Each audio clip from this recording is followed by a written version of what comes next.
하나님이 직접 말씀하신 이 말씀 무시하면 안 되는 이유. 성경 속 하나님 육성 말씀 7가지. 지금 들어도 소름 돋는 경고와 약속. 하나님이 직접 말씀하신 순간들. 그 뜻은 지금 우리에게도 유효할까? 여러분, 성경 전체가 하나님의 말씀이라고는 알고 있지만 하나님이 직접 입으로 말씀하신 장면들 생각보다 많지 않다는 사실 알고 계셨나요? 오늘 영상에서는 성경 속에서 하나님이 육성으로 직접 말씀하신 중요한 구절들, 그 말씀의 시대적 맥락과 오늘날 우리에게 주는 메시지를 함께 깊이 살펴보려 합니다. 하나님의 음성, 그 위엄과 사랑, 때로는 진노와 심판까지 이 영상을 끝까지 보시면 하나님의 마음이 우리에게 얼마나 가까이 있는지 느끼실 수 있을 것입니다. 1. 창세기 1장 빛이 있으라, let there be light. 하나님이 이르시되 빛이 있으라 하시니 빛이 있었고, 창세기 13. 이 구절은 성경에서 하나님이 처음으로 직접 하신 말씀입니다. 이 한마디로 혼돈과 공허 속에 빛이 탄생합니다. 하나님은 빛을 말씀으로 창조하셨습니다. 이건 단순한 조명이나 물리적 빛을 의미하는 것이 아닙니다. 히브리어 원문에서 오르라는 단어는 하나님의 임재와 생명력의 상징입니다. 이 말씀이 오늘 우리에게 주는 메시지는 무엇일까요? 우리가 어둠 속에 있을 때, 절망과 혼란 가운데 있을 때 하나님은 여전히 빛이 있으라 말씀하십니다. 그분의 말씀은 지금도 우리 삶에 창조적인 변화를 일으킵니다. 출애굽기 3장 나는 스스로 있는 자니라. 하나님이 모세에게 이르시되 나는 스스로 있는 자니라. 출애굽기 314. 모세가 불타는 떨기나무 앞에서 하나님을 만나는 장면. 그는 당신은 누구십니까? 라고 묻습니다.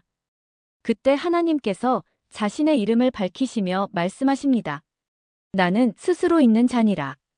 I am. 이것은 단순한 이름이 아닙니다. 이 말씀은 하나님이 창조된 존재가 아닌 스스로 존재하는 분임을 선포하는 장면입니다. 히브리어로는 에흐예 아쉐르 에흐예. 존재의 근원이신 하나님. 이 말씀은 하나님이 영원하시며 인간의 시간과 조건을 초월하신 분이라는 걸 말해줍니다. 우리가 아무리 불안해도 그분은 흔들리지 않으며 존재 그 자체로 우리를 붙들고 계신다는 약속입니다. 3. 출애굽기 20장 10계명 선언. 나는 너를 애굽 땅 종되었던 집에서 인도하여 낸 내 하나님 여호와니라. 출애굽기 202. 이 구절은 10계명의 시작입니다.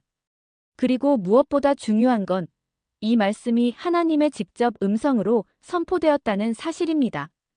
출애굽기 20장을 보면 산 위에서 천둥과 번개, 나팔소리, 연기 속에서 하나님이 직접 백성에게 말씀하시는 장면이 나옵니다. 이 말씀은 단순한 율법이 아닙니다. 구원받은 자로서 어떻게 살아야 하는지 하나님의 백성다운 삶의 기준을 직접 선포하신 것입니다. 지금 우리에게도 이 말씀은 여전히 유효합니다. 율법이 아니라 자유를 위한 기준이기 때문입니다. 4. 욥기 38장 너는 어디 있었느냐? 그때에 내가 땅의 기초를 놓을 때에 내가 어디 있었느냐? 내가 깨달아 알았거든 말할지니라. 욥기 384. 욥이 고난 속에서 하나님께 따지듯 질문할 때 하나님은 직접 말씀하십니다. 그리고 질문으로 응답하십니다. 너는 내가 세상을 창조할 때 어디 있었느냐? 이 말씀은 인간의 한계를 인정하라는 초대입니다. 우리는 모든 것을 이해할 수 없지만 하나님은 모든 것을 아시고 계획하신다는 위대한 선언입니다. 또 하나님은 회오리 바람 가운데서 말씀하셨습니다. 이 장면은 우리도 고난 중에 하나님의 음성을 들을 수 있다는 희망을 줍니다. 마태복음 3장 세례 받을 때 하나님이 하신 말씀. 이는 내 사랑하는 아들이요 내가 기뻐하는 자라. 마태복음 317. 예수님이 요단강에서 세례를 받으실 때 하늘이 열리고 하나님의 음성이 들립니다. 하나님이 예수님에 대해 직접 하신 선언입니다. 이는 내 아들이다. 나는 그를 기뻐한다. 이 말씀은 우리에게도 중요한 의미가 있습니다.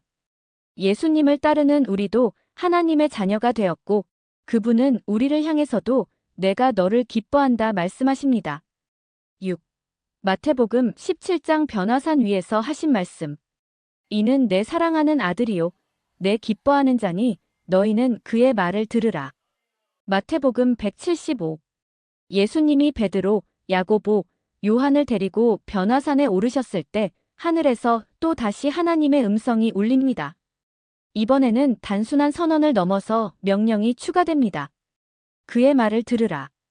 이 말씀은 우리에게도 적용됩니다.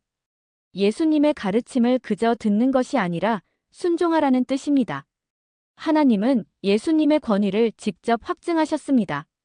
7. 요한복음 12장 하늘에서 들려온 음성. 하늘에서 소리가 나서 이르되 내가 이미 영광스럽게 하였고 또다시 영광스럽게 하리라 하신대. 요한복음 1228. 예수님이 십자가를 앞두고 고뇌하며 기도하던 순간 하늘에서 하나님의 음성이 또 한 번 들립니다. 내가 이미 영광스럽게 하였고 또다시 영광스럽게 하리라.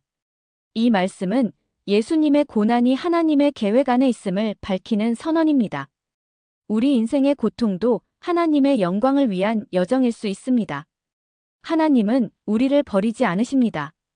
여러분, 성경 속에서 하나님이 직접 말씀하신 순간들은 단지 오래전 이야기나 신비한 사건이 아닙니다.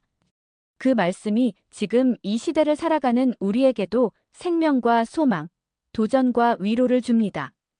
하나님의 음성은 지금도 들립니다. 말씀을 통해, 기도를 통해, 때론 삶의 고난 속에서조차도 그분은 말씀하십니다. 빛이 있으라 나는 너의 하나님이다. 그의 말을 들으라 너는 내 사랑하는 자다. 이 말씀을 오늘 하루 다시 마음에 새기며 살아가시길 축복합니다. 하나님의 직접적인 말씀이 여러분의 삶을 오늘도 변화시키길 소망합니다.